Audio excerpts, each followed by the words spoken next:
तो भाई अब इसमें पहले सबसे पहले यूटीज कौन सी होती हैं। यूटी आपकी दो कैटेगरी, या तो यूटी के पास, यूनियन टेरिटरी के पास लेजिस्लेचर है अपना, लेजिस्लेटिव असेंबली, या फिर लेजिस्लेटिव असेंबली नहीं है। ये 5 अंडमान निकोबार, लक्षद्वीप, दादर नगर, चंडीगढ़ और लद्दाख, इनके पास यूनियन टेरिटरी नहीं, इनके पास लेजिस्लेटिव असेंबली नहीं है। तो इनके पास क्योंकि लेजिस्लेटिव असेंबली नहीं है तो लॉ मेकिंग बॉडी नहीं है, तो अपना एक्ट खुद से नहीं बना सकते। सॉरी। तो सेंटर ने इनके लिए एक कॉमन एक्ट बना के दे रखा है जिसका नाम है यूटीजीएसटी एक्ट। लेकिन 3 ऐसी यूटीज है जिनके पास लेजिस्लेटिव असेंबली है, जो कि दिल्ली, जम्मू एंड कश्मीर और पुडुचेरी। तो इनके पास क्योंकि लेजिस्लेटिव असेंबली है तो इन्होंने अपना खुद का एक्ट बना रखा है जिसका नाम एसजीएसटी, फिर से Delhi GST, J&K GST etcetera. और ये अदर टेरिटरी क्या चीज़ है, कहते इंडिया का जब मैप बनाएंगे ना ऐसे करके, तो इंडिया के मैप का 12 नॉटिकल माइल जो एरिया होता है वो नियरेस्ट कोस्टल स्टेट का पार्ट ही होता है। क्या बात कह रहे हैं? इंडिया की जमीन के बाहर जब पानी में उतरेंगे तो पानी में फर्स्ट इनिशियल 12 नॉटिकल माइल किस स्टेट का पार्ट बनेगा, जो भी नियरेस्ट कोस्टल स्टेट होगी। मतलब अगर इधर आपका महाराष्ट्र पड़ेगा, इधर महाराष्ट्र ही होता है इधर, तो ये वाला 12 नॉटिकल माइल ना महाराष्ट्र का पार्ट ही बनेगा। मतलब अगर कोई बंदा यहाँ पे बैठा है ना और वो यहाँ से लेकर के महाराष्ट्र में सप्लाई कर रहा है, मतलब लोकेशन ऑफ सप्लायर इज ये वाला और प्लेस ऑफ सप्लाई इज ये वाला, ठीक हो गया। हाँ ये भी कि हमने इंटर स्टेट या इंट्रा स्टेट देखने के लिए लोकेशन ऑफ सप्लायर और लोकेशन ऑफ बायर नहीं देखना होता, location of supplier and place of supply देखना होता है, जो कि हम एक्ट सेक्शन लगा करके आइडेंटिफाई करेंगे प्लेस ऑफ सप्लाई। मॉर्निंग यार। तो लोकेशन ऑफ सप्लायर और प्लेस ऑफ सप्लाई देखते होते हैं, ठीक है। अब ये जो लोकेशन ऑफ सप्लायर क्योंकि है तो पानी में चाहे, लेकिन क्योंकि with in nautical 12 nautical mile है तो माना जाएगा कि ये सप्लायर भी महाराष्ट्र में ही है और सप्लाई भी कहाँ पे कर रहा है, महाराष्ट्र में ही, तो इसको इंट्रा स्टेट सप्लाई बोला जाएगा। लेकिन अगर कोई बंदा ऐसा है जो 12 नॉटिकल माइल के दूर बैठा है, मतलब यहाँ पे बैठा है और ये वाला एरिया ना किसी भी कोस्टल स्टेट के विद इन 12 नॉटिकल माइल नहीं आता, तो 12 नॉटिकल माइल के बियॉन्ड हो गया, इसको बोलते हैं आप अदर टेरिटरी। और other territory is a separate union territory. Other territory को एक सेपरेट यूनियन टेरिटरी बोला गया है, ठीक हो गया। तो अगर कोई ये वाला बंदा अगर महाराष्ट्र में प्लेस ऑफ सप्लाई है इसका, ये लोकेशन ऑफ सप्लायर और place of supply is in Maharashtra, तो ये कौन सा बनेगा, इंटर बनेगा, इंट्रा बनेगा, inter intra. Two different state और यूटी हो गया, एक स्टेट और एक यूटी हो गया, तो इंटर स्टेट सप्लाई हो गया। तो इसमें क्या लगेगा, यूटी जीएसटी प्लस सीजीएसटी या आईजीएसटी, आईजीएसटी लगेगा इसके ऊपर।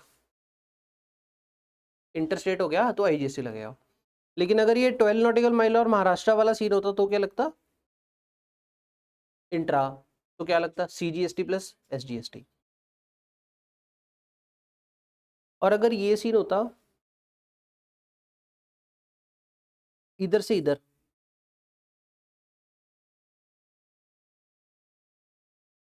ये वाली जगह से, गुड मॉर्निंग, ये वाली जगह, तो मतलब ये वाली जगह is the location of supplier और ये वाला point is a place of supply, this becomes a location of supply, छोड़ दो भी, ये प्लेस ऑफ सप्लाई बन गया। इन दैट केस अगर this point is a place of supply, inter intra, ये वाली जगह कौन सी बोलोगे आप, इसे महाराष्ट्र बोलेंगे। तो एक्चुअल में ना ये जो 12 नॉटिकल माइल वाला लॉ है ना, दो जगह पे एप्लीकेबल हो रहा है। अगर अगर लोकेशन ऑफ सप्लायर पानी में है, विद इन 12 नॉटिकल माइल है, तो नियरेस्ट कोस्टल स्टेट जो भी पड़ रही है लोकेशन ऑफ सप्लायर को उस स्टेट में शिफ्ट कर दो। मतलब अगर लोकेशन ऑफ सप्लायर पानी में है तो नियरेस्ट स्टेट आ जाएगा, अगर प्लेस ऑफ सप्लाई पानी में है तो भी नियरेस्ट स्टेट आ जाएगा। तो ये नियरेस्ट स्टेट वाला जो लॉ है दोनों के लिए, लोकेशन ऑफ सप्लायर के लिए और प्लेस ऑफ सप्लाई के लिए भी। हम कहेंगे location of supplier is other territory और place of supply is in pani, territorial water. और टेरिटोरियल वाटर का जो नियरेस्ट कोस्टल स्टेट है Maharashtra, therefore the place of supply shall be regarded as a Maharashtra. तो supplier, location of supplier other territory, union territory ये वाली। UT से महाराष्ट्र में अगर सप्लाई कर रहे हैं तो एक इंटर हो गया, तो यहाँ पे भी आईजीएसटी लगेगा। होगी कहानी, चलो आगे। तो अदर टेरिटरी बता दिया मैंने क्या होता है। अब ये UTGST का फायदा क्या है, अगर चंडीगढ़ से चंडीगढ़ में सप्लाई हो रही है तो चंडीगढ़ से चंडीगढ़ इंट्रा हो गया, इंट्रा हो गया तो CGST प्लस SGST होता था, लेकिन इस केस में लगेगा CGST प्लस UTGST। और अगर चंडीगढ़ से लक्षद्वीप में अगर सप्लाई हो रही है तो क्या लगेगा, इंटर या इंट्रा, इंटर हो गया, 2 डिफरेंट यूटीज हो गया तो IGST लगेगा। फाइन। अभी इंटर स्टेट सप्लाई और इंट्रा स्टेट सप्लाई हमें पता लग गया कि same state and same UT.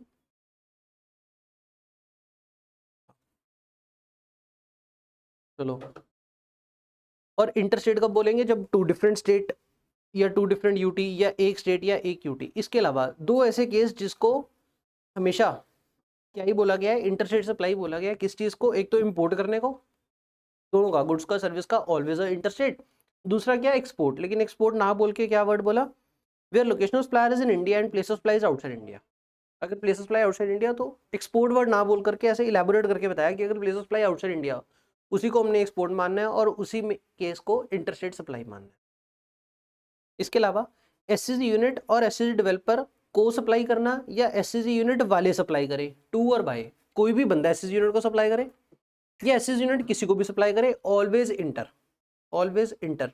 इसका मतलब पता है क्या हो गया, कि अगर स्टेट आपकी पंजाब है, पंजाब में एक लुधियाना है, लुधियाना में एक SCG एरिया है, अब वो SCG एरिया वाला अगर बठिंडा में सप्लाई करेगा ना, तो है तो सेम स्टेट, फिर भी इसको क्या मानेंगे, इंट्रा स्टेट, इंटर स्टेट, इसको IGST लगेगा और इंटर स्टेट बोला जाएगा। अब चाहे वो SCG वाला बठिंडे वाले को सप्लाई करे या फिर बठिंडे वाला SCG वाले को सप्लाई करे, दोनों ही केस में वो इंटर स्टेट कहलाएगा, क्योंकि supply to end supply by SCG unit shall be regarded as a inter state supply. चलिए आगे। उसके बाद सेक्शन 9 आपका चार्जिंग सेक्शन है। ये क्या बोलता है कि बस GST नहीं लगेगा अल्कोहलिक लिकर के ऊपर। दूसरा 5 पेट्रोल प्रोडक्ट के ऊपर तब लगेगा जब डेट नोटिफाई आएगी। तीसरा 9(3) बात करेगा सेक्शन 9 सब सेक्शन 3 और 5। 9(3) में केसेस बताएंगे कि रेसिपिएंट पे करेगा, RCM वाले केसेस। सेक्शन 9(5) में बताया गया कि सप्लायर भी नहीं, रेसिपिएंट भी नहीं, बीच का बंदर ECO ये पे करेगा, इसको भी RCM बोलते हैं। तो RCM का मतलब यही नहीं है कि रेसिपिएंट पे करेगा, RCM मतलब सप्लायर के अलावा अगर कोई और पे कर रहा है तो। रेसिपिएंट पे कर रहा है 9(3) वाले केसेस, ECO पे कर रहा है 9(5) वाले केसेस। एक आपको और बात बताऊं, RCM वाला लॉ ना, अच्छा ये जो सेक्शन 9 बात कर रहे हैं ये CGST एक्ट का है ना, राइट। तो अगर तो कोई सप्लाई आपकी इंट्रा स्टेट है, उसके ऊपर RCM का लॉ 9(3) में है। जो लॉ 9(3) में है, cut copy paste same law IGST act के मोस्ट प्रोबेबली सेक्शन नंबर 6, जो मुझे याद है, सेक्शन नंबर छोड़ दो, लेकिन IGST एक्ट में cut copy paste same law दिया हुआ है। जो लॉ यहाँ पे रखा हुआ है RCM का सारा, ये लॉ का सेक्शन नंबर आप 9 तब रेफर करोगे अगर इंट्रा स्टेट सप्लाई होगी, CGST SGST लगेगा। अगर इंटर स्टेट सप्लाई होगी तो सेक्शन नंबर ना रेफर करना, तो IGST एक्ट लगेगा। अगर इंटर स्टेट है तो लॉ सारा वहां पे भी सेम है। पेपर में जब सेक्शन नंबर कोट करना है तो थोड़ा सा ध्यान रखना, अगर तो इंट्रा स्टेट सप्लाई है तो सेक्शन 9(3) का रेफरेंस दे देना, सेक्शन 9 का, सेक्शन 9 CGST एक्ट का। और अगर इंटर स्टेट सप्लाई हो तो IGST एक्ट का रेफरेंस लगेगा, सेक्शन 9 CGST एक्ट का रेफरेंस नहीं देना। लॉ ठोक देना, सेक्शन नंबर ना कोट करना, लॉ कट कॉपी पे सेम है। चलो जी, अब ये 9(1) IGST एक्ट का ये मैंने आपको समझा दिया कि लोकेशन ऑफ सप्लायर और प्लेस ऑफ सप्लाई अगर पानी में फॉल करे तो नियरेस्ट कोस्टल स्टेट में पहुंचा दो। ये 2 एग्जाम्पल है, ठीक है। एक और बात, RCM के लिए अगर कोई LLP है तो उसको पार्टनरशिप फर्म मानना है, ना कि एक बॉडी कॉर्पोरेट। LLP को पार्टनरशिप फर्म मानना है, बॉडी कॉर्पोरेट नहीं मानना। नेक्स्ट, RCM में ना 1-2 अमेंडमेंट भी है, मैं आपको बीच में कवर करवा दूंगा। पहला GTA में क्या सीन है, goods transport agency, who is GTA, जो बंदा कहते हैं कंसाइनमेंट नोट इशू करे, दैट इज द GTA। ठीक है, कंसाइनमेंट नोट मतलब बिल्टी कितनी गुड्स कैरी कर रहे हैं, अगर कंसाइनमेंट नोट इशू नहीं कर रहा बंदा तो वो जीटीए क्वालिफाई नहीं होगा। इन दैट केस एग्जम्पशन मिलती होती है, एग्जम्पशन लिस्ट में जाके पढ़ेंगे। अगर कोई बंदा जीटीए तो ये लॉ पढ़ोगे, अगर कोई बंदा जीटीए नहीं है फिर भी अगर गुड्स ट्रांसपोर्ट कर रहा है एग्जम्प्ट होता है। नेक्स्ट, अब जीटीए कहते हैं अगर सप्लायर है, कहते हैं 5%। एक और कंसेप्ट, अगर आरसीएम लगाओगे ना, अगर आरसीएम एप्लीकेबल हो जाएगा ना, उस केस में क्या होएगा, टैक्स सप्लायर नहीं पे करेगा, रेसिपिएंट पे करेगा on behalf of supplier. Fine, recipient shall pay tax to the government. Supplier को जो आईटीसी मिलना था उसका सेट ऑफ रेसिपिएंट नहीं ले पाएगा जब वो गवर्नमेंट को पे करेगा, ये सेट ऑफ नहीं मिल पाएगा। ठीक है मैं, सप्लायर इनवर्ड कुछ खरीद के लेके आया, लेट्स से जीटीए ही है, जीटीए ट्रक खरीद के लेके आया, तो जीटीए के ट्रक का आईटीसी जीटीए का क्लाइंट थोड़ी ले सकता है, जीटीए का कस्टमर नहीं ले सकता। तो अगर कस्टमर मतलब रेसिपिएंट टैक्स पे करेगा तो वो सप्लायर का आईटीसी नहीं ले सकता। कट शॉर्ट, आरसीएम को पे करने के लिए ITC can not be utilised, ITC use नहीं कर सकते। ठीक हो गया। तो क्योंकि आईटीसी नहीं मिलना ना, तो जदों आरसीएम लगता हो तो रेट घटा देंगे, और जब आरसीएम नहीं लगता एफसीएम में सप्लायर टैक्स पे करते हैं तब कभी कभी रेट ज़्यादा होता है। FCM forward charge mechanism, ITC मिल पाऊगा रेट ज़्यादा, आरसीएम आईटीसी नहीं मिल पाना रेट घट। केड़ा आईटीसी नहीं मिल पाना, सप्लायर वाला, सप्लायर दे जेड़ा आईटीसी सी और रेसिपिएंट क्लेम नहीं कर सकता, तो रेसिपिएंट ने जब आरसीएम में टैक्स पे करना है तो टैक्स पे करने के लिए आईटीसी यूज़ नहीं हो सकता, कैश में ही पे करना पड़ेगा। तो ये कंसेप्ट ध्यान रखना कि जब जब आरसीएम होगा तब तब रेट कम होगा, जब जब आरसीएम नहीं है आईटीसी मिलेगा, एफसीएम है रेट ज़्यादा होगा। तो जीटी केसेस में ना दो रेट के ऑप्शन है, एक 12% और एक 5%। रेट ज़्यादा है तो बताओ आरसीएम होगा एफसीएम होगा, एफसीएम होगा, और रेट अगर कम है तो कौन सा होगा, आरसीएम होगा। ठीक हो गया, बस यही बात है। कहते हैं अगर जीटीए ने कौन सा रेट ऑप्ट कर रखा है 5%, तो आरसीएम लगा देंगे, प्रोवाइडेड दैट रेसिपिएंट कौन होना चाहिए, सीआरएफ बीपी सीटी memory technique, cooperative society, registered person, factory, body corporate partnership और सीटीपी, सीआरएफ बीपी सीटी। अब जब बात करते हैं ना रजिस्टर्ड पर्सन, कहते हैं जीएसटी लॉ में अगर कोई बंदा रजिस्टर्ड ऑलरेडी तो आरसीएम लग जाएगा, लेकिन इसकी एक एक्सेप्शन दे रखी है। एक्सेप्शन क्या है, कहते हैं अगर रेसिपिएंट कौन है, TDS deductor, if the recipient is a government, जो कि रजिस्टर्ड तो है जीएसटी लॉ में लेकिन सिर्फ टीडीएस काटने के लिए रजिस्टर्ड है, तो उसके ऊपर आरसीएम नहीं लगेगा। ठीक है ना, ये एग्जम्पशन क्या है, एक्सेप्शन क्या है ये वाली, कि वैसे तो रजिस्टर्ड बंदा कोई भी होवे आरसीएम लग जाऊगा अगर रेसिपिएंट कौन है, रजिस्टर्ड। लेकिन अगर रेसिपिएंट कौन है, एक गवर्नमेंट जो कि जीएसटी लॉ में रजिस्टर्ड तो जरूर है लेकिन सिर्फ टीडीएस काटने के लिए रजिस्टर्ड है, तो आरसीएम ना लगाओ। आरसीएम नहीं लगाना मतलब क्या लगेगा, एफसीएम।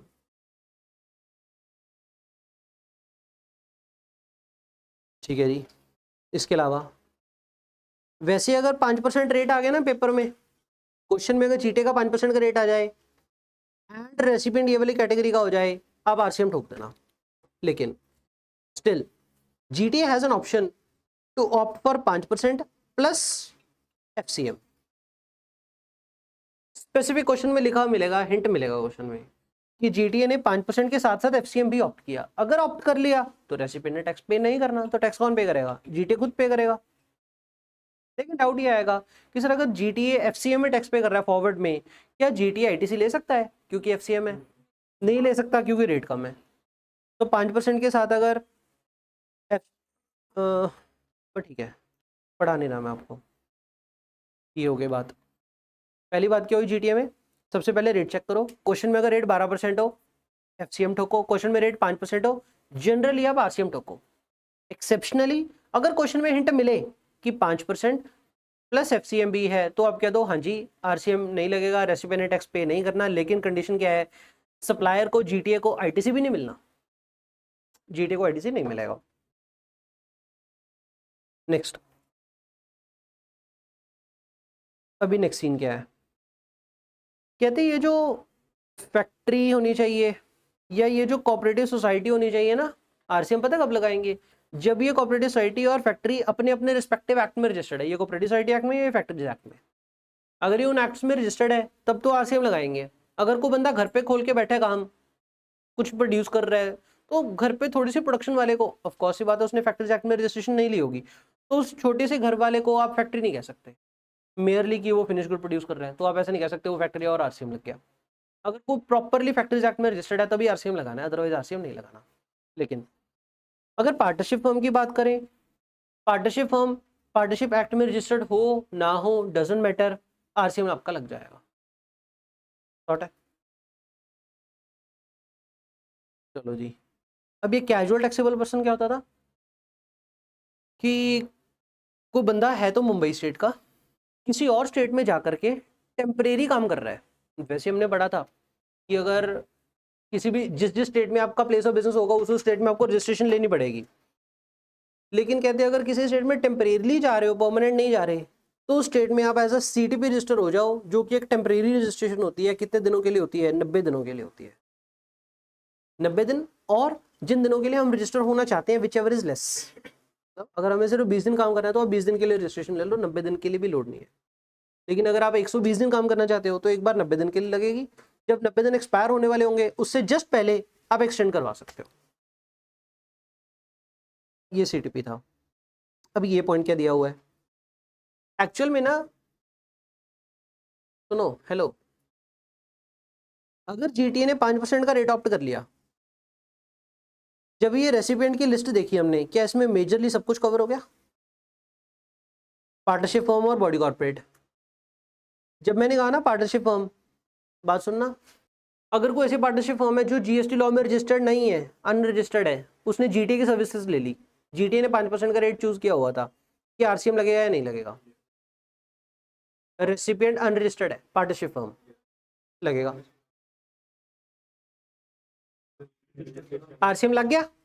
अगर आरसीएम लग गया, सेक्शन 24 अट्रैक्ट हो गया। विकास सुन नहीं रहा तो यार,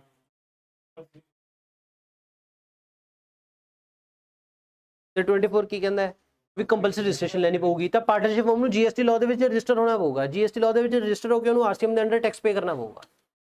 ठीक हो गया, सारी की सारी पार्टनरशिप फर्म कवर होगी, बॉडी कॉर्पोरेट सारे कवर हो गए, अनरजिस्टर्ड था तो भी कवर हो गया इकलौता। अच्छा, और अगर प्रोप्राइटर्स रह गए पीछे, प्रोप्राइटर और एचयूएफ, प्रोप्राइटर और एचयूएफ अगर जीएसटी लॉ में रजिस्टर्ड है तो वो भी कवर हो गए। सिर्फ अनरजिस्टर्ड इंडिविजुअल मतलब प्रोप्राइटर और अनरजिस्टर्ड एचयूएफ वो रह गए इस लिस्ट में कवर होने, बाकी सब कवर हो गए। ठीक हो क्या? यार अगर कोई जीटी है ਜਾਂ ਬੰਦਾ ਜਿਹੜਾ 5% ਦਾ ਰੇਟ ਚੂਜ਼ ਕਰਕੇ ਬੈਠਾ ਹੈ, ਜਨਰਲੀ ਆਲਮੋਸਟ ਸਾਰੇ ਕੇਸਿਸ 'ਚ ਆਰਸੀਐਮ ਲੱਗ ਰਿਹਾ ਹੈ। ਇੱਕਾ ਦੁੱਕਾ ਕੇਸਿਸ ਬਚਦੇ ਜਿੱਥੇ ਰੈਸਿਪੀਐਂਟ ਕੌਣ ਹੋਵੇ, ਅਨਰਜਿਸਟਰਡ ਇੰਡੀਵਿਜੂਅਲ ਜਾਂ ਅਨਰਜਿਸਟਰਡ ਐਚਯੂਐਫ, ਉਸ ਕੇਸਿਸ ਦੇ ਵਿੱਚ ਆਰਸੀਐਮ ਨਹੀਂ ਲੱਗ ਪਾਇਆ ਕਿਉਂਕਿ ਉਹ ਵੈਸੇ ਬੰਦਾ ਛੋਟਾ ਹੈ, ਤਾਂ ਉਹ ਤੇ ਆਬਲੀਗੇਸ਼ਨ ਨਹੀਂ ਪਾ ਰਹੇ। ਸਿਰਫ ਉਹਨੇ ਦੇ ਲਈ जीटीए ਨੂੰ ਵੀ ਕੀ ਕਹਾਂਗੇ ਵੀ ਤੂੰ ਰਜਿਸਟਰ ਹੋ ਕੇ एफसीएम 'ਚ टैक्स पर, तो जीटीए तो वो वाले रेसिपिएंट अगर अनरजिस्टर्ड इंडिविजुअल और अनरजिस्टर्ड एचयूएफ हो, वो वाली सर्विस को एग्जम्प्ट ही कर दिया। बात क्या थी, ऑलमोस्ट सभी केसेस में तो रेसिपिएंट टैक्स पे कर रहा है। जब रेसिपिएंट टैक्स पे कर रहा है तो जीटीए को रजिस्ट्रेशन लेने की रिक्वायरमेंट ही है नहीं। दो केसेस रह गए जहाँ पे रेसिपिएंट टैक्स पे नहीं कर रहा, तो जीटीए से लेना था, जीटीए को भी छोड़ा कि चल रहने दे, इन छोटे से के लिए तू भी रजिस्ट्रेशन क्या लेगा, तो वो सर्विस ही एग्जम्प्ट कर दी।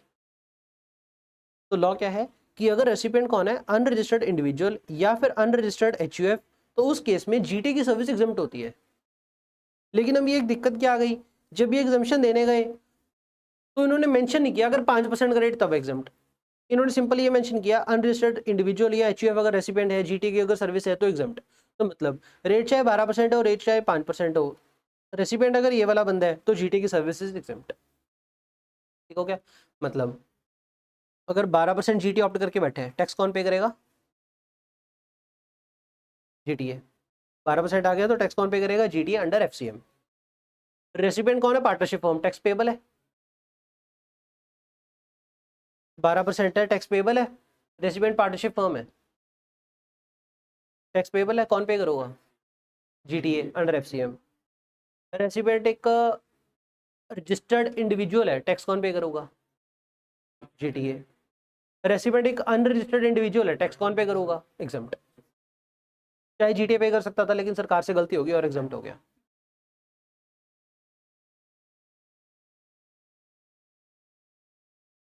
क्या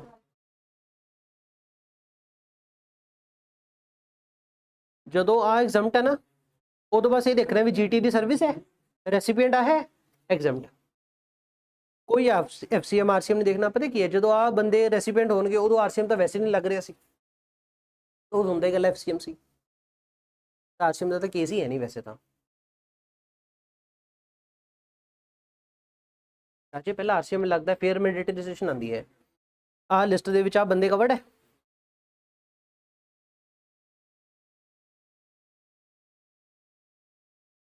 चले आगे।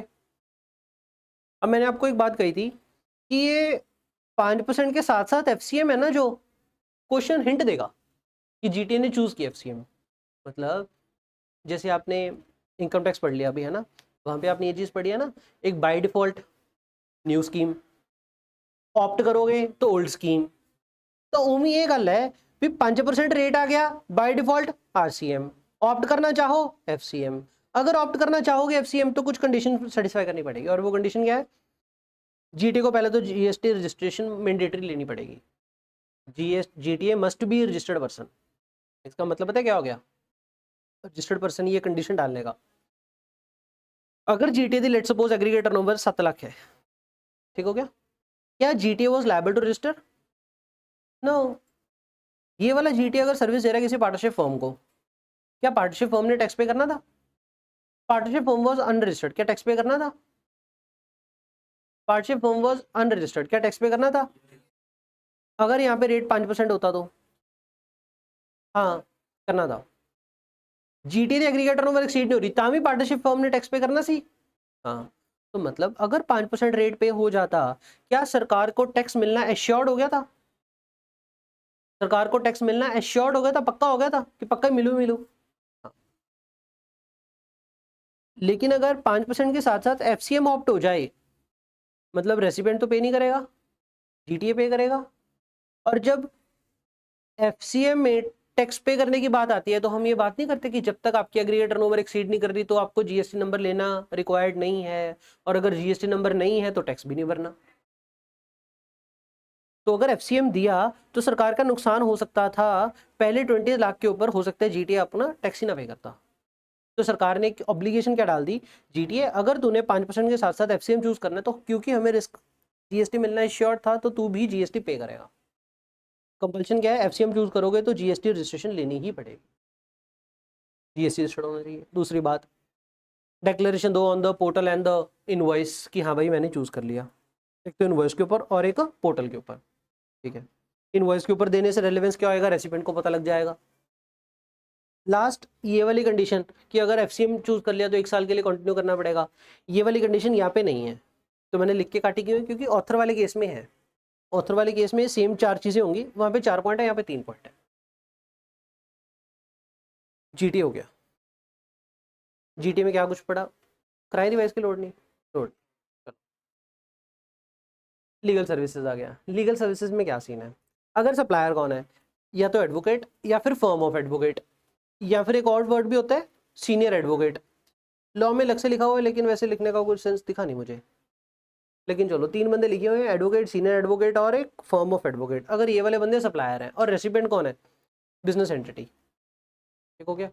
अब ये ना हर जगह ये लिखा होगा लोकेटेड इन टैक्सेबल टेरिटरी, इसका रेलेवेंस क्या हो गया, TT stands for taxable territory. कि अगर रेसिडेंट इंडिया ਦੇ ਵਿੱਚ ਹੈ ਫਿਰ ਤਾਂ रेसिडेंट तो टैक्स लवांगे, लेकिन अगर रेसिडेंट ही अब्रॉड से बैठे फिर वो तो किमें टैक्स लवांगे, फिर आरसीएम नहीं लगूगा।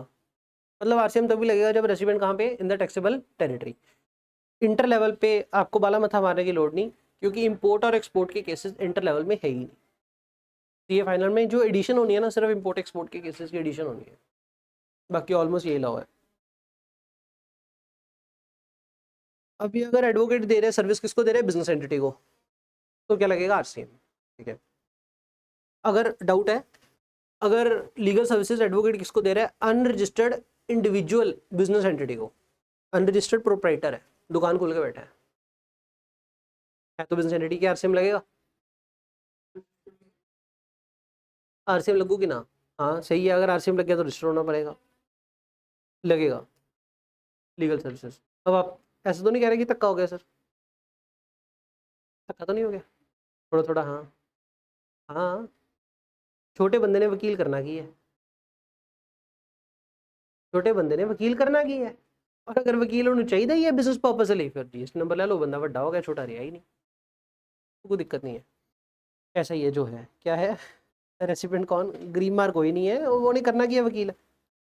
Same is the case with tribunal, हर जगह लीगल सर्विसेज और ट्राइब्यूनल का लॉ सेम है। अच्छा, ट्राइब्यूनल में आपको पता है ना, ट्राइब्यूनल दो तरीके के होते हैं, एक आर्बिट्रल ट्राइब्यूनल और एक एनसीएलटी जैसे। Basically tribunal created by law, income tax tribunal, GST tribunal etcetera.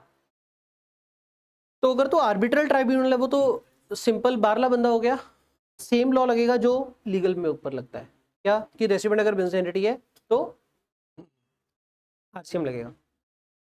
फिर आगे any service by the government. अब जो गवर्नमेंट सर्विस दे रही है, गवर्नमेंट जो सर्विस देगी ना, उसमें सबसे पहले एक्सेप्शन पढ़ो कि अगर गवर्नमेंट सर्विस एरिया कौन सी, service in relation to aircraft vessel या फिर पोर्ट और एयरपोर्ट से रिलेटेड, ठीक हो गया जी, कोई भी सर्विस एयरक्राफ्ट या वेसल से रिलेटेड। एयरक्राफ्ट वेसल में क्या होगा, बेसिकली या तो गुड्स ढोने होंगे या बंदे ढोने होंगे, या फिर पोर्ट और एयरपोर्ट से रिलेटेड। अब पोर्ट एयरपोर्ट में आपको पता है सर्विसेज कैसी होती हैं कि पोर्ट पे ऊपर शिप अगर खड़ा है ना, तो उसके जो चार्जेस लेते हैं वो भी सर्विस होगी, शिप पार्क करने की चार्जेस। एयरपोर्ट में प्लेन पार्क करने चार्जेस, प्लेन लैंड करने के चार्जेस एक्सेट्रा, कोई भी सर्विस है, डजेंट मैटर, ठीक है जी। एयरक्राफ्ट वेसल वाली, पोर्ट एयरपोर्ट वाली, ट्रांसपोर्ट ऑफ गुड्स या पैसेंजर। जब ट्रांसपोर्ट ऑफ गुड्स पैसेंजर की बात करी ना, किसी का डाउट आ सकता है सर ऊपर एयरक्राफ्ट और वेसल में भी तो बंदे ही ट्रांसपोर्ट हो रहे थे या गुड्स ट्रांसपोर्ट हो रहे थे, लेकिन जब नीचे बात करी तो एडिशनल क्या आ गया, रोड भी आ गया, रेलवे नीचे अलग से दे दिया। तो रोड, रेलवे, एयरपोर्ट और पोर्ट पानी वाला सब कुछ कवर हो गया। इसके अलावा क्या कवर हो गया, डिपार्टमेंट ऑफ पोस्ट। ये चारों चीज़ें अगर चेक करें ना, तो एक टाइप का ऐसा लगता है कि ये बिजनेस ही है, सरकार बिजनेस कर रही है। और अगर बिजनेस कर रही है, बिजनेस एंटिटी जैसा लॉ लगाओ, सिंपल लॉ क्या कि सप्लायर टैक्स पे करेगा। तो यहाँ पे क्या सीन है, इन चार केसेस में एफसीएम लगेगा, गवर्नमेंट खुद से टैक्स पे करेगी। ये एक तरीके के ओफू गवर्नमेंट के बिजनेसेस है। ओफू ये सरकार के बिजनेसेस आ गए तो टैक्स पे सप्लायर करेगा सिंपल एफसीएम में। इसके अलावा अगर सीन है रेंटिंग ऑफ इमूवेबल प्रॉपर्टी, सरकार रेंट पे दे रही है इमूवेबल प्रॉपर्टी, तो क्या सीन लगेगा। आप चेक करो, अगर तो रेसिडेंट कौन है, रजिस्टर्ड, इसको दिए जगह किराए पे रजिस्टर्ड को, तो आरसीएम लगा दो। और अगर रेसिडेंट कौन है, अनरजिस्टर्ड, अनरजिस्टर्ड में कौन सा वाला, resident is non business entity या फिर गवर्नमेंट।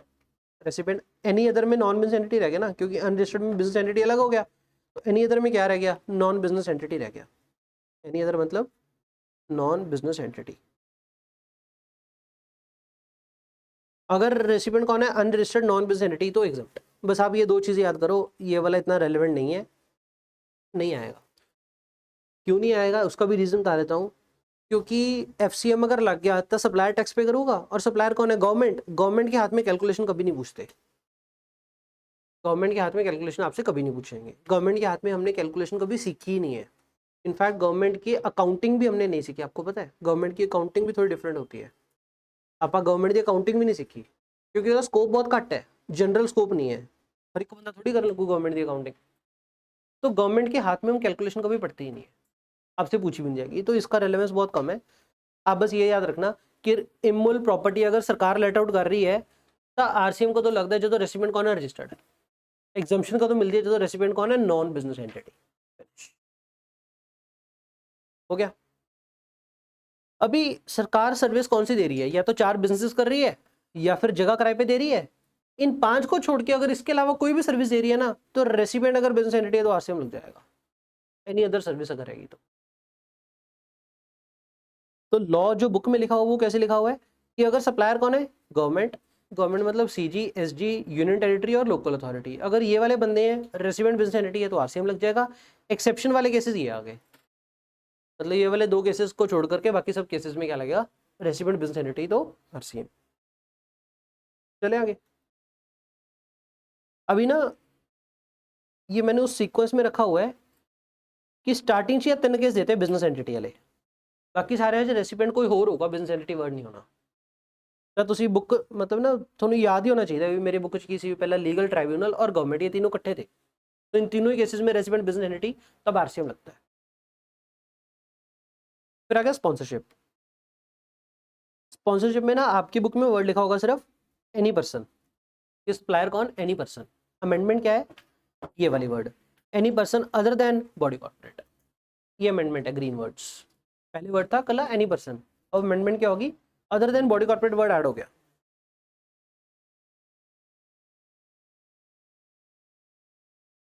पहले ये था स्पॉन्सरशिप की सर्विस कोई भी दे आरसीएम लग जाएगा, अभी क्या है, अगर सप्लायर कौन है बॉडी कॉर्पोरेट के अलावा तब आरसीएम लगाएंगे, अगर सप्लायर बॉडी कॉर्पोरेट है तब आरसीएम नहीं लगाएंगे।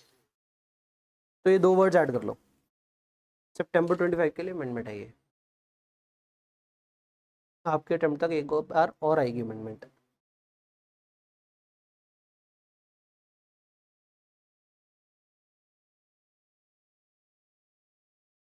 तीन अटेम्प्ट सेम जाते हैं एक्चुअल में, इनकम टैक्स में जो है ना वो इधर भी एप्लीकेबल है, वो तीन अटेम्प्ट फाइनेंस एक्ट के सेम जाएंगे, लेकिन फाइनेंस एक्ट की प्रोविजंस जो bye way of notification postpone कर दी थोड़ी सी, वो तो अटेम्प्ट बाय अटेम्प्ट चेंज होती रहती हैं।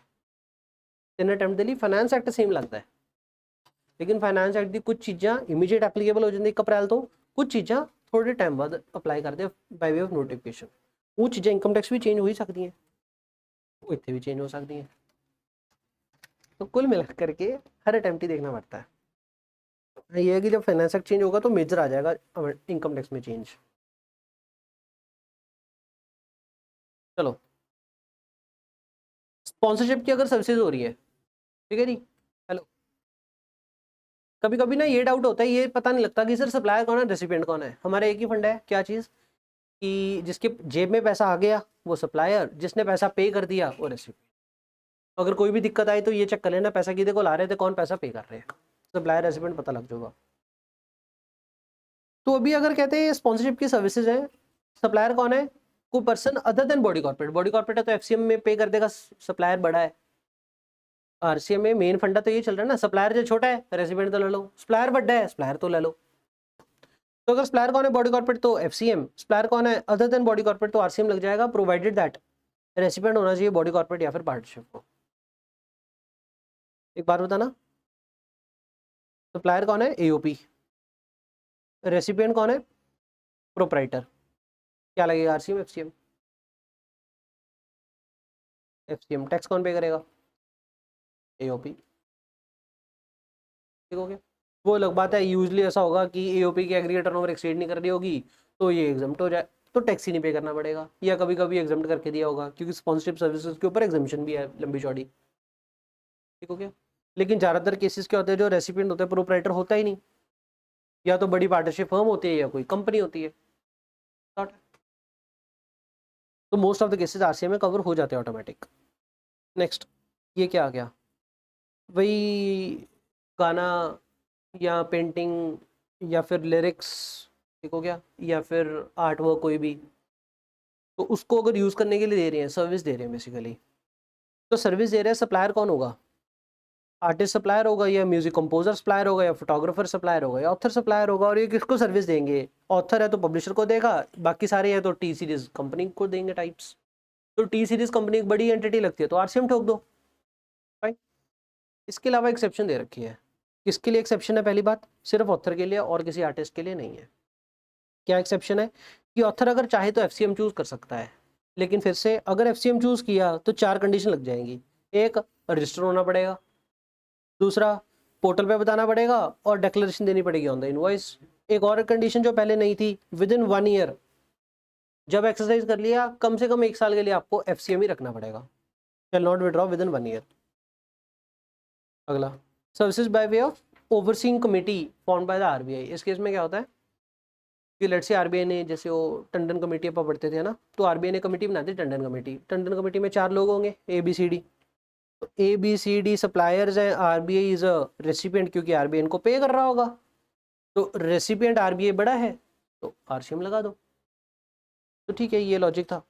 अभी बात ये आई कि ना हर एक कमेटी के ऊपर आरसीएम नहीं लगाना, सिर्फ एक ही ओवरसीइंग कमेटी अगर वर्ड लिखा हुआ है ना तभी आपने आरसीएम लगाना है, हर एक कमेटी के ऊपर आरसीएम ना लगा देना। नेक्स्ट, हमने याद करने की टेक्निक बनाई थी आरडीबी बैंक। RDB बैंक एक हमने मेमोरी टेक्निक बनाई थी, ठीक है। ये सीक्वेंस में याद ही करना क्यों जरूरी है, पहले रिकवरी एजेंट, पहले रिकवरी, फिर DSA, फिर बिजनेस फैसिलिटेटर। सीक्वेंस में क्यों करना है, क्योंकि इधर पहले 3 बंदे, फिर 2, 3 to 1 रेसिपिएंट, पहले 3, फिर एक कट गया 2, फिर एक और कट गया, एक रह गया। तो बैंक, NBFC और फाइनेंशियल इंस्टीट्यूशन अगर रेसिपिएंट है, रिकवरी एजेंट वाली सर्विसेज क्या हो जाएंगी, RCM में टैक्सेबल। लेकिन अगर इंडिविजुअल, एक और वर्ड यहाँ पे, वर्ड क्या लिखा हुआ है, इंडिविजुअल, ठीक हो गया। मतलब कल्ला डायरेक्ट सेलिंग एजेंट नहीं, डायरेक्ट DSA होते कौन है वैसे,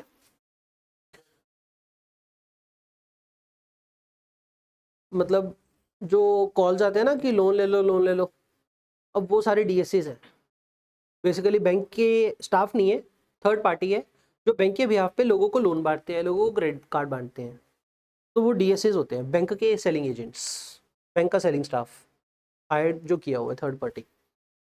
अगर तो वो बंदा इंडिविजुअल है तभी RCM लगाएंगे। अगर DSA एक पार्टनरशिप फर्म है, बॉडी कॉर्पोरेट है, तो DSA सप्लायर खुद से बड़ा होगा, खुद से टैक्स पे करते हैं।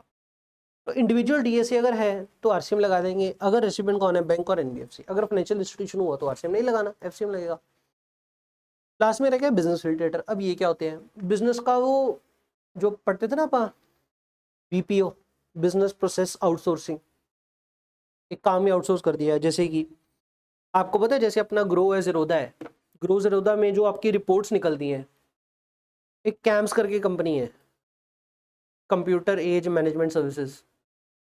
ये जो ज़ीरोधा से रिपोर्ट निकलती है वो ज़ीरोधा वाले खुद नहीं मैनेज करते, कैम्स मैनेज करता है, कैम्स अपने आप निकाल के देता है। CDSL के जो डाटा पड़ा है, मतलब केड़े बंदे को कितने शेयर पे है, केड़ी कंपनी देख सकता है, वो सारा डाटा मैनेजमेंट कौन कर रहे हैं, कैम्स। तो प्रोसेस आउटसोर्स कर रखा है। तो ऐसे वाले अगर बंदे बैंक को सर्विस दे रहे हैं, बिजनेस फैसिलिटेटर, तो bank is a recipient, bank पे करेगा टैक्सेस के ऊपर। लास्ट कह रहा है बिजनेस कॉरेस्पॉन्डेंट। ये क्या होता था, मैंने आपको बताया था कि ये पोस्टमैन होते हैं। पोस्टमैन जेब में ATM मशीन लेके घूमते फिरते हैं, किसी को पैसे चाहिए तो ATM POS मशीन स्वाइप करते हैं और पैसे दे देते हैं, ऐसा करके। कि मंडी पिंडों में, गाँव में कह लो, गाँव में ऐसे ATM खोलेंगे तो महंगा पड़ेगा, तो क्या कर रखा है, पोस्ट मास्टर को पॉइंट ऑफ सेल मशीन दे रखी है, POS मशीन। तो जो हाउस होल्ड वाले लोग हो गए जिनके पास ATM कार्ड तो होगा, वो क्या करेंगे, POS मशीन के ऊपर स्वाइप करेंगे और पोस्ट मास्टर उनके कैश दे देगा, चलता फिरता ATM हो गया। अब वो चलता फिरता ATM का सीन क्या होता है कि पोस्ट मास्टर जो है ना, एक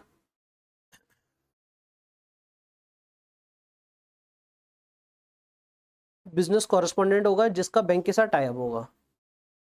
पोस्ट मास्टर इसको सर्विस दे रहा है, ये इसको सर्विस दे रहा है, ठीक हो गया। इसको बोल रहे हैं अपन agent of business correspondent. Agent of business correspondent किसको सर्विस दे रहा है, बिजनेस कॉरेस्पॉन्डेंट को। ये बंदा सप्लायर बन गया और ये बिजनेस कॉरेस्पॉन्डेंट रेसिपिएंट बन गया। ये सप्लायर बहुत छोटा सा है, तो सप्लायर तो कहाँ पे ही पे करेगा, तो RCM लगा दो। टैक्स कौन पे कर देगा, बिजनेस कॉरेस्पॉन्डेंट। अभी बिजनेस कॉरेस्पॉन्डेंट बैंक को जो सर्विस दे रहा है, बिजनेस कॉरेस्पॉन्डेंट तो बड़ा ही है, तो ये तो सप्लायर खुद से ही टैक्स पे कर देगा, इधर FCM है और निचले में RCM।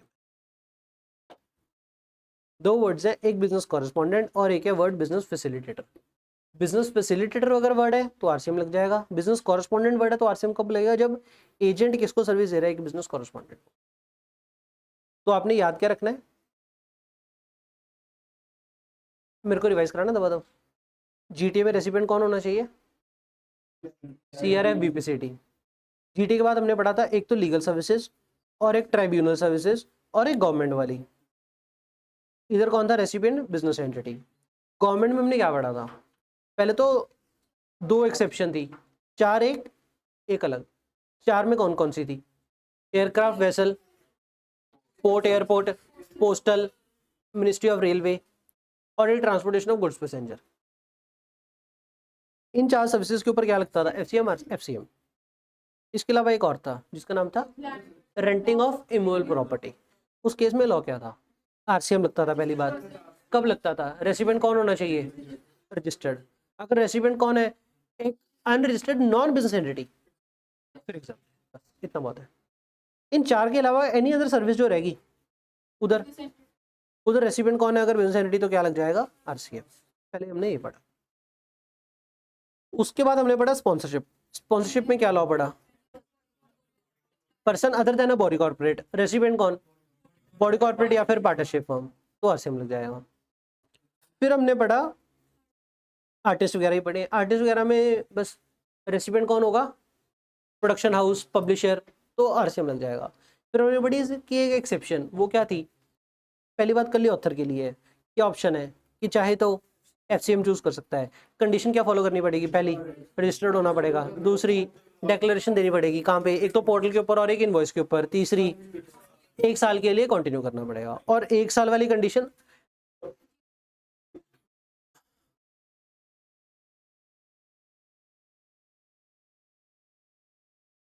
आईटीसी नहीं मिलना, आईटीसी मिल जो, आईटीसी इतने कोई गल भी नहीं की, प्लस इतने रेट घट वाली भी गल नहीं है ना, रेट घट तो रेट वध, इधर आईटीसी वाला कोई पॉइंट नहीं है।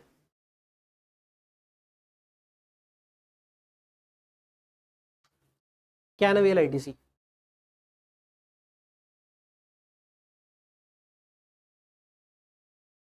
क्या नवेल आईटीसी, क्योंकि इतने चलो मतलब लॉ च गल है नहीं तो बाय डिफॉल्ट ले ही सकते हैं, ये गल है। लॉ च नहीं लिख के देंदा भी अवेल कर सकते हैं, लॉ च लिख के देंगे भी नहीं अवेल करना तो लिख देंगे, अदरवाइज तो अवेल कर ही सकते हो एफसीएम जनरल लॉ। तो हो गया हमारा। उसके बाद हमने पढ़ा RDB, recovery agent, individual DSA और बिजनेस फैसिलिटेटर। हाँ जी, बीच में आरबीआई वाला पढ़ा था, आरबीआई वाला ये था अगर कमेटी ओवरसीइंग कमेटी है, किसको सर्विस दे रही है, आरबीआई का, तो आरबीआई आरसीएम में टैक्स पे करेगा।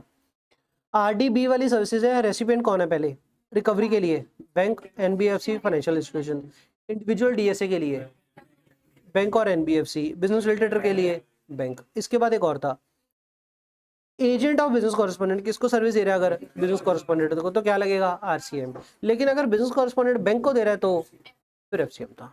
याद हो गया, ये आरसीएम लिस्ट ना इंपॉर्टेंट बहुत है, पहला बड़ा जो क्वेश्चन आएगा उसी में हिट होगी।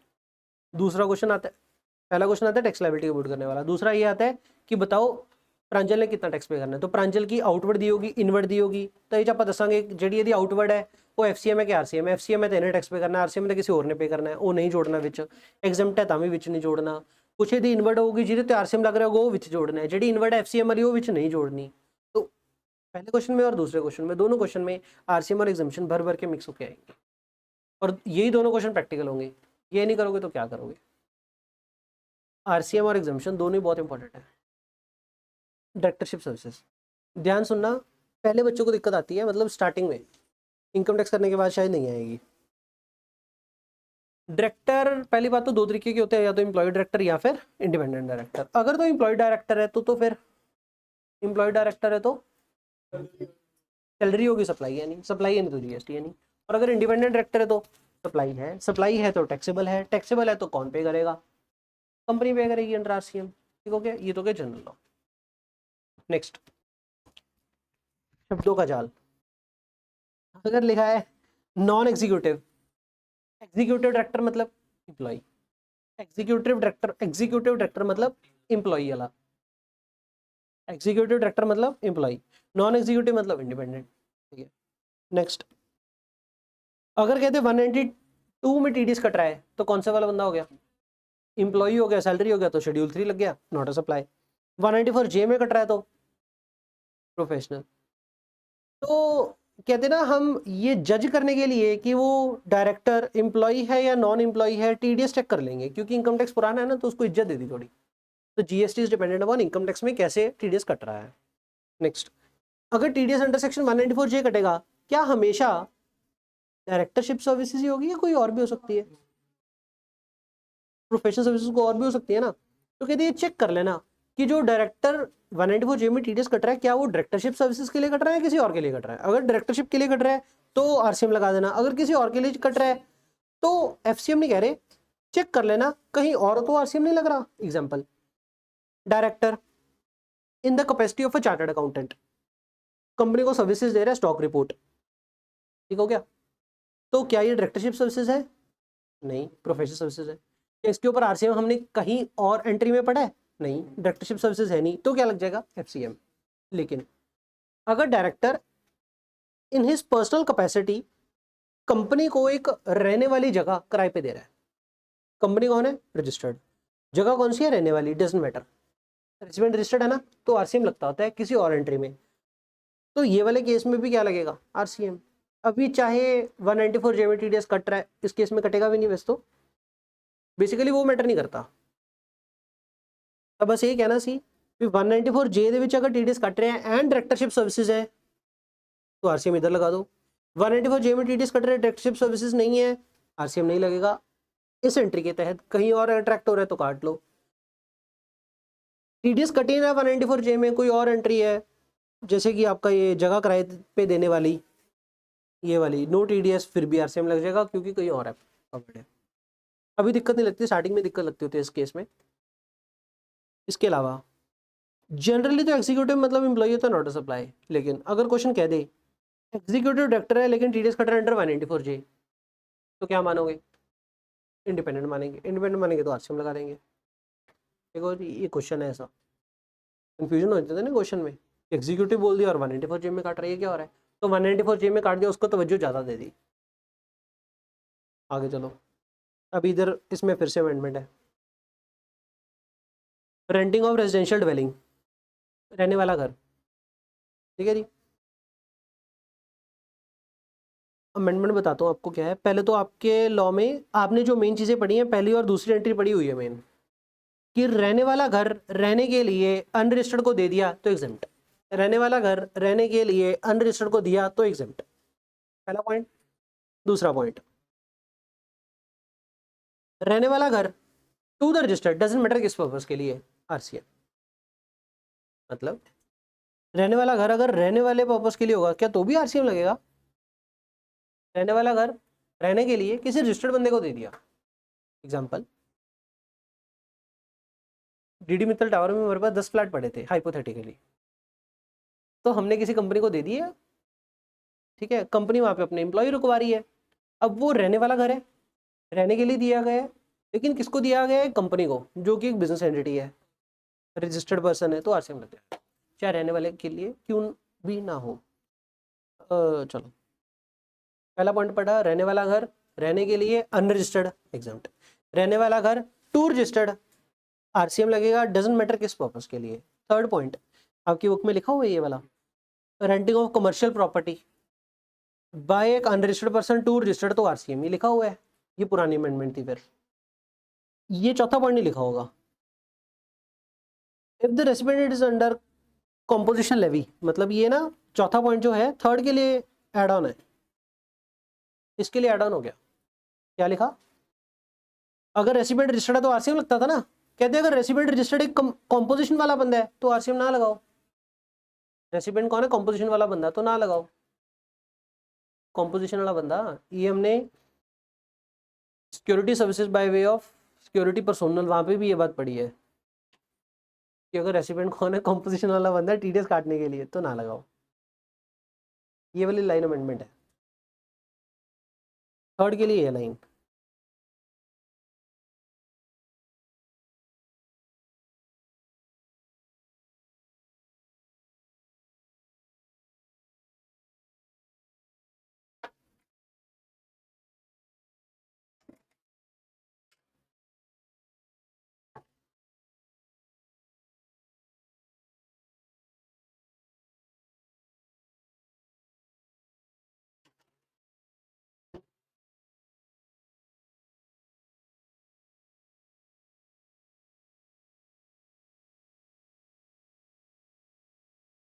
ये टैक्सेशन पढ़ते हो या लॉ पढ़ते हो ना, एक बात बताऊं, थ्योरेटिकल टॉपिक्स पढ़ने के लिए, जैसे ये मान लो आरसीएम पढ़ रहे हो, तो एक ना कोरा कागज लेके रखो फोल्ड करके उसे, आज रेसिपिएंट लिस्ट है लुको ली, सिर्फ हेडिंग दिखी है ਤੁਹਾਨੂੰ स्पॉन्सरशिप दिखी, स्पॉन्सरशिप वर्ड देख के ਤੁਸੀਂ यहाँ पे रिकॉल किया सप्लायर कौन सी, रेसिपिएंट कौन सी, पे रखे हुए हैं, रिकॉल हो गया, फिर पे थले कर लो, देख लो सही है, चलो ओके। तो मैं ऐसे रखता होता था प्लीज अपने पास। आप में से कौन बेड पे बैठ के पढ़ता है,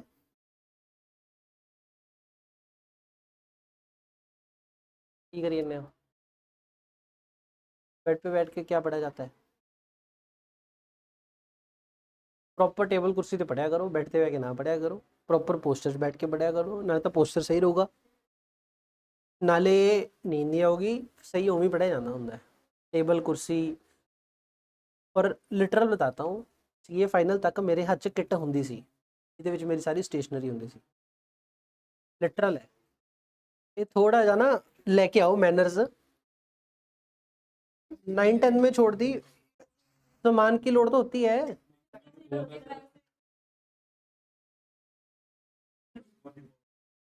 पता नहीं यार, मैं भी छड्डी सी 10वीं 11वीं में, कुछ नहीं किता कताया, ये सब मैंने फाइनल में किया, इंटर में भी नहीं किया। फाइनल मेरी किट च सीजर भी होंदी सी, सैलो टेप भी होंदी सी, लिटरल है। पर्चियां लाना फिरता ਹੁੰਦਾ ਸੀ मैं, पर्चियां भी ਹੁੰਦੀਆਂ ਸੀ, पर्ची वो पट्टी जाती होंगी है ना, तो पर्ची चुपे के टेप लगा ली। आपको मैं कल लेके आऊँगा अपनी जीएसटी की बुक, देखना सही में जीएसटी की बुक इतनी कारीगरी की हुई है मेरी, लिटरली।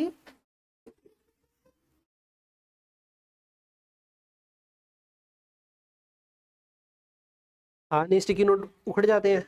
इंटर में हम लोग ऐसे करते होते थे, एक ने स्टिकी नोट्स बनाए, उसको चिपके के उसके उठा करके अपनी बुक में छुपे लिए। इंटर में ऐसे चलता था हमारी क्लास में।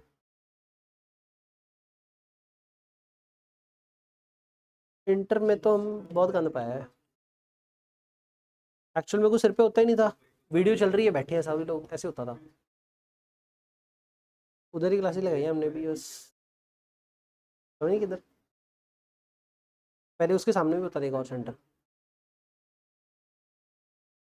भुवनेश था, इसी का भाई है वो, ये दो भाई हैं, एक ऋषभ, अरे और एक तीसरा होता था इधर,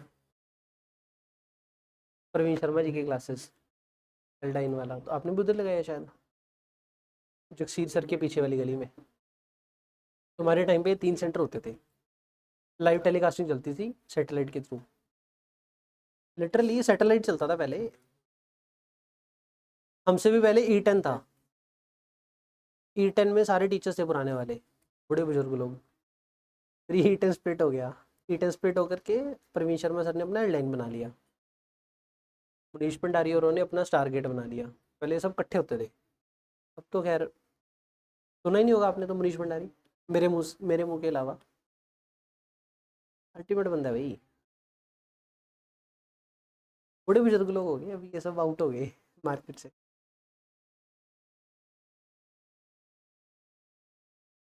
मार्केट है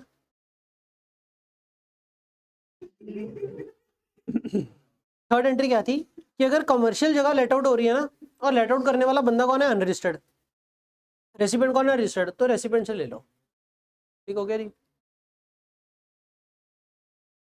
3 चीजें क्या पढ़ी हमने, रहने वाला घर, रहने के लिए टू अनरजिस्टर्ड तो एग्जाम, रहने वाला घर to registered RCM, commercial property by unregistered to registered तो RCM, commercial property by registered है अगर तो एफसीएम लग जाएगा, बाय अनरजिस्टर्ड है टू अनरजिस्टर्ड है, दोनों ही अनरजिस्टर्ड है अगर तो एग्जामिशन है नहीं, लेकिन कानूनी टैक्स पे करेगा कोई भी नहीं करेगा, क्योंकि उनके ऊपर ऑब्लिगेशन ही है नहीं रजिस्टर होने की, तो एग्जाम्प्ट नहीं है ना, बस सिंपल कहता नो टैक्स पेबल, क्योंकि नो ऑब्लिगेशन टू रजिस्टर, ठीक हो गया। लेकिन बाय अनरजिस्टर्ड टू रजिस्टर्ड तो आरसीएम।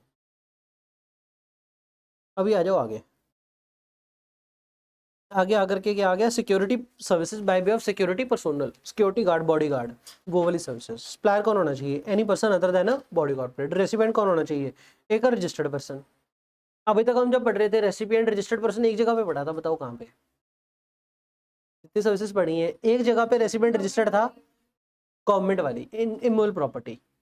जीटीए में तो मल्टीपल लोग थे, वो तो भूलते नहीं अपना, गवर्नमेंट अगर इमूवेबल प्रॉपर्टी लेट आउट कर रही है और रेसिडेंट रजिस्टर्ड था, तब वहां पर पे आरसीएम था। सेकंड इथी है कि रेसिडेंट रजिस्टर्ड पर्सन था RCM. Security services by security personnel, कहते हैं अगर रेसिडेंट कौन है, ये वाला रेसिडेंट कौन है, कॉम्पोजिशन वाला बंदा या टीडीएस काटने के लिए रजिस्टर्ड, तब आरसीएम ना लगाओ, कॉम्पोजिशन वाला बंदा और टीडीएस काटने के लिए। अच्छा एक बात बताओ, क्या ये दोनों पॉइंट्स वहां पे पढ़े थे हमने गवर्नमेंट में लिखा था ना रेसिडेंट कौन होना चाहिए, रजिस्टर्ड पर्सन, तो वहाँ पे एक्सेप्शंस पड़ी है नहीं, तो मतलब अगर वहाँ पे अगर रेसिडेंट बंदा कॉम्पोजिशन वाला बंदे तो टैक्स भरना पड़ेगा, बकवास है। उधर कॉम्पोजिशन वाला बंदा टैक्स भरना पड़ेगा, कमर्शियल प्रॉपर्टी वाला केस है, रेसिडेंट अपना कॉम्पोजिशन वाला बंदा टैक्स नहीं भरना, तो इधर आ गया तो नहीं भरना, इमूल प्रॉपर्टी ले ली तो भरना है। बस inconsistencies. Lending of security, lending of security में क्या आ गया, किसी एक इंटरमीडिएरी के थ्रू कर रहे हो, मतलब एनएससी बीएससी के थ्रू अगर लेंड हो रही है सिक्योरिटीज तो टैक्स कौन पे करेगा, बोरोअर। क्योंकि इस केस में जब एनएससी बीएससी के थ्रू कोई ट्रांजैक्शन हो रही है वो पका ही मारी सारे यानी।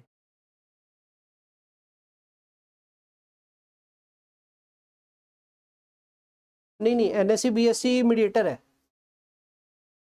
ये सप्लायर, ये recipient, NSC BSc is intermediator, ठीक है। एनएससी बीएससी इंटरमीडिएटर है ना, सप्लायर थोड़ी है, ना रेसिपिएंट है ना सप्लायर है, इंटरमीडिएरी है। एक्चुअल में इसमें सीन क्या था कि एनएससी बीएससी की अगर कोई ट्रांजैक्शन होती है इसके थ्रू तो सप्लायर को रेसिपिएंट का नहीं पता, रेसिपिएंट को सप्लायर का नहीं पता, तो रेसिपिएंट खुद ही टैक्स पे कर देगा, खुद ही आईटीसी ले लेगा। अगर आरसीएम लगा दिया तो रेसिपिएंट खुद ही सरकार को टैक्स पे कर देगा और खुद ही इसका आईटीसी ले लेगा, बढ़िया रह गया। नहीं बोला यार, क्या दिक्कत, रेसिपिएंट खुद से पे कर देगा। Next, renting of passenger motor vehicle, ये क्या है, इसमें सीन क्या है कि देखो या तो 12% रेट होगा फिर से, या तो 5% रेट होगा। 12% रेट होगा तो क्या लगाएंगे, एफसीएम। 5% रेट होगा तो आरसीएम लगाएंगे, प्रोवाइडेड दैट सप्लायर कौन होना चाहिए, any person other than a body corporate, और रेसिपिएंट कौन होना चाहिए, body corporate. Supplier non body corporate, recipient body corporate, तो आरसीएम लगा देंगे। एक और condition, fuel cost should be included in the consideration. अगर फ्यूल कॉस्ट इंक्लूड होगा तो कंसिडरेशन ज़्यादा होगी तो उसके ऊपर टैक्स करना, छोटी कंसिडरेशन छोड़ दी, ठीक हो गया। एक और बार बताऊँ, अगर रेट 12% छोड़ के 5% होगा तो आईटीसी जनरली नहीं मिलेगा, एक्सेप्शनली मिल जाएगा। किस चीज़ का, inward renting of motor vehicle लिया, outward renting of motor vehicle दिया। व्हीकल किराए ते लेके आए, पिछे किराया भरते 10,000 महीना, अगे किराए ते देने वो तो लेने 15,000 महीना, ये तो पर मंथ।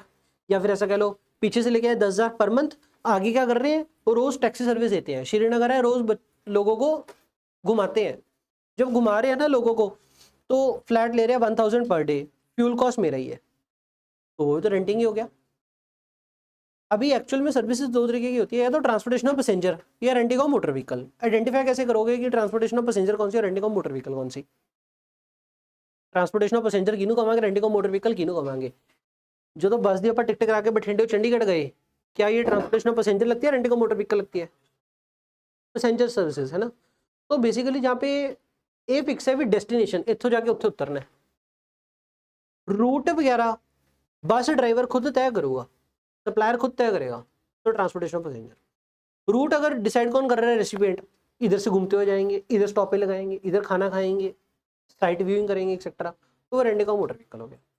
तो अगर श्रीनगर में जा रहे हैं, चाहे हमने ये कह दिया कि गुलमार्ग जाना है, हमने सुबह जाएंगे गुलमार्ग, शाम को वापस आएंगे, लेकिन बीच में आपने देखा कि मैं गुड़गांव क्या गया, श्रीनगर गुलमार्ग, बीच में आपने देखना कि दुकानें आ गई जहाँ से आपने कुछ भी फ्रूट्स ड्राई फ्रूट लेने एक्सेट्रा, आपने गाड़ी रोक ली, खाना खाने गाड़ी रोक ली, मर्जी देखनी है अपने। मर्जी अगर किसकी है, सप्लायर की, ड्राइवर की, तो ट्रांसपोर्टेशन ऑफ पैसेंजर। मर्जी अगर किसकी है, रेसिडेंट की, रूट डिसाइड करने के लिए, किसी भी चीज़ के लिए, रूट हो गया, स्टॉपेजेस हो गए, तो हम रेंटिंग ऑफ मोटर व्हीकल कहेंगे, ठीक हो गया। तो पीछे गड्डी 10,000 रुपये महीने किराए दी थी, अगे आप 1,000 रुपये एक दिन से चलाई ने किराया ले ले, इनवर्ड रेंटिंग आउटवर्ड रेंटिंग, चाहे आपका रेट 5% है तो भी आपको इस चीज़ का आईटीसी मिल जाएगा। शॉर्ट हो गया, 9(3) हो गया। अब ये बात फिर से ध्यान रखना, अगर इंटर स्टेट केस आएगा, इंटर स्टेट सप्लाई आईजीएसटी वाला केस, तो 9(3) के रेफरेंस ना देना, लॉ ही है सारा सेम, रेफरेंस 9(3) देना दियो। सीजीएसटी एसटी वाला केस हो या फिर रेफरेंस 9(3) दे दियो। उधर हो गया 9(5). 9(5) में क्या सीन है, ईसीओ के थ्रू अगर सर्विस दी जा रही है तो टैक्स कौन पे करेगा, ईसीओ, ना सप्लायर ना रेसिपिएंट, ईसीओ जो इंटरमीडिएरी है वो पे करेगा। एक और बात शिवानी कह रही थी सर एनएससी के ऊपर क्यों नहीं लगाया, राइट, जो भी मतलब इंटरमीडिएरी के उत्ते लाया ना, एक ही कैटेगरी है, ई कॉमर्स ऑपरेटर, मतलब आए नहीं भी ट्रिक इंटरमीडिएरी ठोकता ਆਪਾਂ आरसीएम ਦੇ ਵਿੱਚ, सिर्फ ईसीओ। तो मैकेनिज्म ही है नहीं बेसिकली, अदरवाइज किसी और इंटरमीडिएट ਨੂੰ आरसीएम ਦੇ ਵਿੱਚ ऑब्लाइज करना। इस केस में क्या आ गया, 3 कैटेगरी बनेगी। पहली कैटेगरी कौन सी है,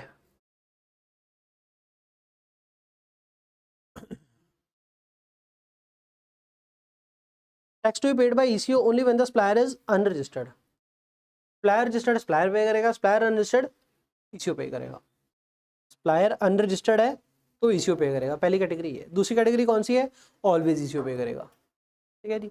अब सप्लायर अगर रजिस्टर्ड है सप्लायर पे करेगा, ये कौन सी बड़ी, जब सप्लायर बड़ा होगा। सप्लायर बड़ा किस केसेस में है, 2 केसेस में, अकोमोडेशन और हाउसकीपिंग। इसको याद करने के लिए वैसे ही कहा था कि होटल के अंदर हाउसकीपिंग है ना, वैसे ही था याद करने के लिए। वैसे 2 इंडिपेंडेंट ही है, याद करने के लिए कि ये 2 इकट्ठी थी, अकोमोडेशन वाली और हाउसकीपिंग वाली। सर्विस के लिए अकोमोडेशन वाली या फिर हाउसकीपिंग वाली। अकोमोडेशन में क्या आ जाता है, यही hotel types, hotel, guest house, inn, छोटा बड़ा सब आ गए, धर्मशाला भी आ गई इनफैक्ट, क्योंकि इन वर्ड शायद धर्मशाला के लिए यूज़ करते हैं आपका इन, रहने दो यार, उन्होंने तो नाम ही आता कंफर्ट इन रख लिया, पर एक ना छो, गेस्ट हाउस भी आ रहे हैं। गेस्ट हाउस तो छोटा ही होता है, गेस्ट हाउस बस हो, छोटा है बड़ा है वो मैटर नहीं कर रहा यार, होटल छोटा बड़ा है वो मैटर नहीं कर रहा। सप्लायर रजिस्टर्ड है सप्लायर पे करेगा, सप्लायर अनरजिस्टर्ड है ईसीओ पे करेगा। उधर से housekeeping services same case. Third case, अगर ट्रांसपोर्टेशन ऑफ पैसेंजर का सीन है, या रेस्टोरेंट सर्विसेज का सीन है, या फिर रेस्टोरेंट इन अ छोटा होटल। छोटा होटल मतलब वो होटल जिसका किराया 7500 एक्सीड नहीं कर रहा, किसी भी रूम का किसी भी दिन का, पूरे साल में किसी भी एक रूम का किराया 7500 एक्सीड अगर नहीं करता तो छोटा होटल है। छोटा होटल है तो रेस्टोरेंट भी छोटा होगा, रेस्टोरेंट छोटा है तो ईसीओ टैक्स पे करेगा। तो इन केसेस में ऑलवेज ईसीओ टैक्स पे करेगा। इस सर्विसेज में कल्ली रेस्टोरेंट की सर्विसेज, या फिर ये सेकंड और थर्ड में क्या फ़र्क है। इस केस में तो ऐसा हो गया कि let's say Chinese express service दे रहा है, चाइनीज एक्सप्रेस जोमेटो के थ्रू फूड डिलीवर करवा रहा है, तो टैक्स कौन पे करेगा, चाइनीज एक्सप्रेस एक जीएसटी रजिस्टर्ड बंदा है, ईसीओ करेगा। डोमिनोज के थ्रू, डोमिनोज का पिज्जा जोमेटो के थ्रू आ रहा है, कौन टैक्स पे करेगा, जोमेटो। डोमिनोज का पिज्जा डोमिनोज की ऐप के थ्रू आ रहा है, डोमिनोज, ईसीओ है ही नहीं उस केस में। अभी अगर कोई ऐसा रेस्टोरेंट है जो किसी होटल में स्थित है, हयात होटल का अंदर वाला रेस्टोरेंट, हयात होटल के अंदर वाला रेस्टोरेंट, सिर्फ वो रेस्टोरेंट इंडिविजुअली जोमेटो के ऊपर लिस्टेड है, वो बेसिकली फूड डिलीवर कर रहा है, ठीक हो गया। तो कौन टैक्स पे करेगा, रेस्टोरेंट या ईसीओ। वो होटल बड़ा है छोटा है, होटल बड़ा है, होटल बड़ा है तो यहाँ पे कवर नहीं हो रहा, तो आरसीएम नहीं लग रहा, कौन पे करेगा, रेस्टोरेंट को। लेकिन अगर होटल कौन सा है, छोटा होटल, एग्जाम्पल के लिए सफायर, सफायर के अंदर श्रीजंतम, तो श्रीजंतम वाले अगर फूड डिलीवर कर रहे हैं जोमेटो के थ्रू, सफायर का किसी भी रूम का किराया 7500 एक्सीड नहीं करता पूरे साल में, छोटा होटल हो गया। छोटा होटल हो गया तो रेस्टोरेंट वाला अगर जोमेटो के थ्रू सर्विस दे रहा है तो टैक्स कौन पे करेगा, ऑलवेज ईसीओ, ये बात है। ਤਾਂ ਇਹ ਵਾਲੇ पॉइंट ਦੇ ਵਿੱਚ होटल ਦੀ सर्विसेज की गल हो रही है कि रेस्टोरेंट सर्विसेज की, रेस्टोरेंट रूम किराया चढ़ाने की गल नहीं हो रही, रूम किराए पे चढ़ा रहे हैं तो ये वाला पॉइंट लगेगा। होटल के अंदर कोई रेस्टोरेंट है तो सिंपल रेस्टोरेंट सर्विसेज की गल हो रही है। तो हमने क्या पढ़ा, 9(5) में 2 केसेस है, या तो टैक्स कौन पे करेगा, ऑलवेज ईसीओ, या टैक्स कौन पे करेगा, सप्लायर रजिस्टर्ड है था सप्लायर, सप्लायर अनरजिस्टर्ड है था ईसीओ। ये केड़े केसेस है, अकोमोडेशन सर्विसेज और हाउसकीपिंग सर्विसेज। इधर कौन से केसेस है, ऑलवेज ईसीओ वाले, ट्रांसपोर्टेशन ऑफ पैसेंजर। जो ट्रांसपोर्टेशन ऑफ पैसेंजर की गल करांगे, व्हीकल केड़ा, एक्सेप्ट ओमनीबस। ओमनीबस मतलब मोर देन 7 पर्सन वाले इंक्लूडिंग ड्राइवर, ड्राइवर मिला के मोर देन 7, मोर देन 7 मतलब 8 और more, up to 7, Innova up to 7, वो तो सारी छोटी गड्डियाँ आ गई। इनोवा तो वड्डी गड्डियाँ जड़ियाँ हो गई, वो बसा हो गई, सही है। फिर इनोवा के बाद तो बसेस ही चलेंगी। तो याद कैसे रखना है कि 7 सीटर वाली कैपेसिटी कार होंगी अपनी, वो कार है। 7 सीटिंग वाली तो ज़्यादा होगी तो फिर बसा ही हो गया। और अगर बसेज होगी तो उसके ऊपर ये वाला लॉ नहीं लग रहा, बसेस के लिए अलग से लॉ है, ओमनीबस इधर से कटा हुआ है।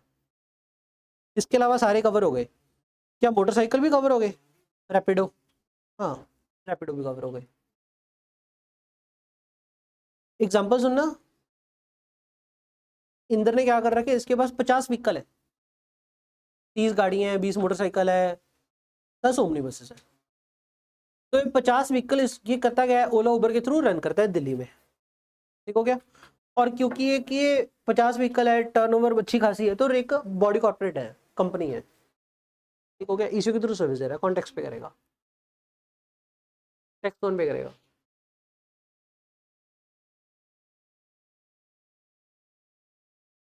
40 तो 20 गाड़ियां, 20 motorcycle, 10 buses, 10 omni buses,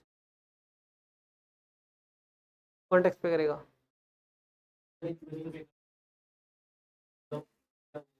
Inder एक बॉडी कॉर्पोरेट है, रजिस्टर्ड है। पहली गल तो सर 10 ओमनी बसा का छड़ दो, बाकी 40 व्हीकलों की गल करो, बाकी 40 व्हीकलों का कौन टैक्स पे करूंगा? ईसीओ। अब ओमनी बस रह गया, ओमनी बस में लॉ पता क्या है, अगर सप्लायर कौन है, कंपनी, तो टैक्स कौन पे करेगा? Supplier, otherwise eco.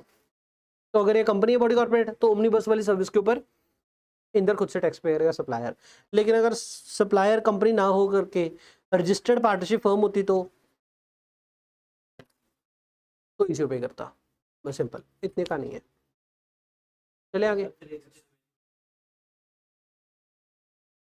हाँ हाँ पता ही होगा कितना होता है, वो है ना यार, एक ना सारे साल के एंड ते इकट्ठा जीएसटी देना है, कली कली सर्विस 8 जीएसटी देना ना। हाँ हाँ, जिवें जिवें रेवेन्यू जनरेट हो जाता पता लगी जाता किहड़ी व्हीकल तो हो जाता, किवें उस भरी चलो बार बार।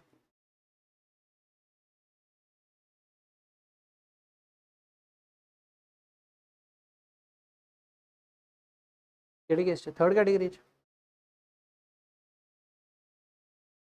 नहीं, ओमनी बस वाले च ही अगर कंपनी है तो कंपनी पे करोगी, ये गल है। वो है ना यार, जनरल लॉ टैक्स किने पे करना होता है जनरली, जनरली सप्लायर ने अंडर एफसीए, ठीक हो गया। पहले पॉइंट च फायदा नहीं है, दूजे पॉइंट च फायदा है। पहला पॉइंट तो ਅਸੀਂ कुछ किया ही नहीं, जिवें लॉ पहला सी उवें चली जाता है।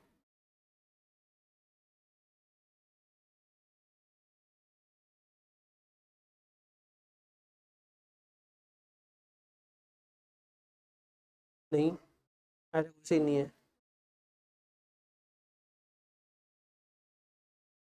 देखो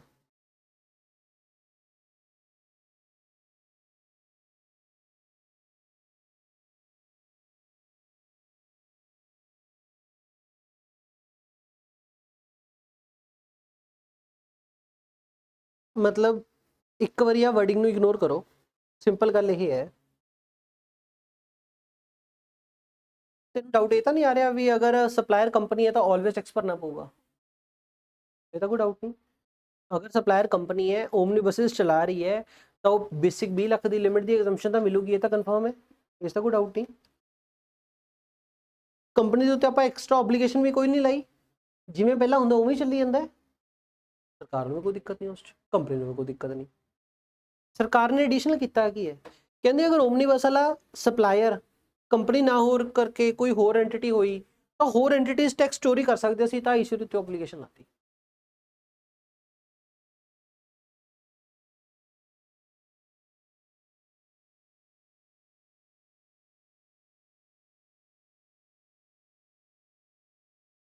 नहीं करूँगा, टैक्स पे करना ही नहीं।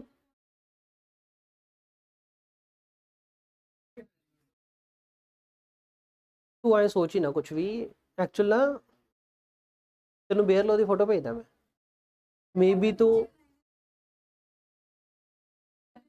ओ यार जड़ी कट दो, ये मैं ता लिखी है क्योंकि ऊपर होंगे नहीं सी सप्लायर रजिस्टर्ड है तो कौन पे कर रहा है, सप्लायर रजिस्टर्ड है तो कौन पे कर रहा है, ता कर क्या लिखे है। सप्लायर अगर कंपनी है, रजिस्टर्ड है unregistered doesn't matter, supplier company है, कंपनी पे करोगी, एफसीएम लगूगा, आरसीएम नहीं लगता। क्योंकि ऊपर की होंदा सी जो सप्लायर अनरजिस्टर्ड होंदा सी तो ईसीओ लग जांदा सी, सप्लायर रजिस्टर्ड होंदा सी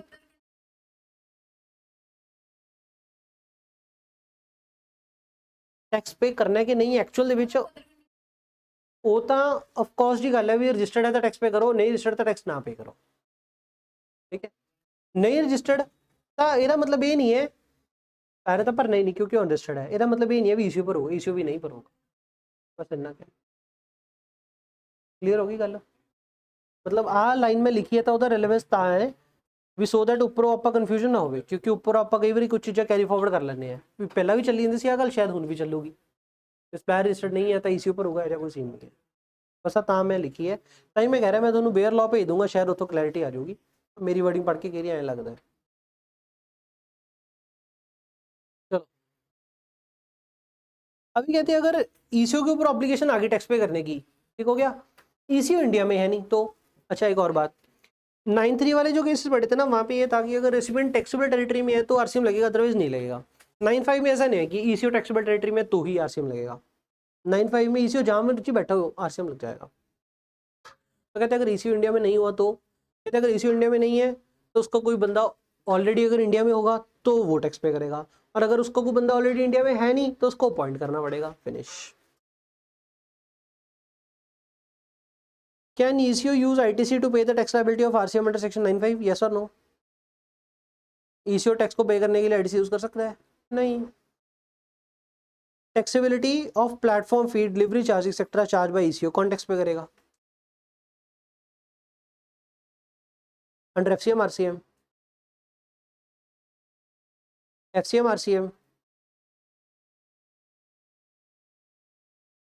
ओए ये प्लेटफॉर्म फीस ले लेते हैं ईसीओ वगैरह वाले बंदे। एफसीएम आरसीएम इस केस में सप्लायर कौन है? ईसीओ। सिंपल। तो ईसीओ टैक्स पे करेगा वो सप्लायर, तो एफसीएम हो गया। और ये तो सारे घर पे पढ़ोगे आप, है ना, ऑब्वियस। अब कंपोजिशन शुरू करते हैं।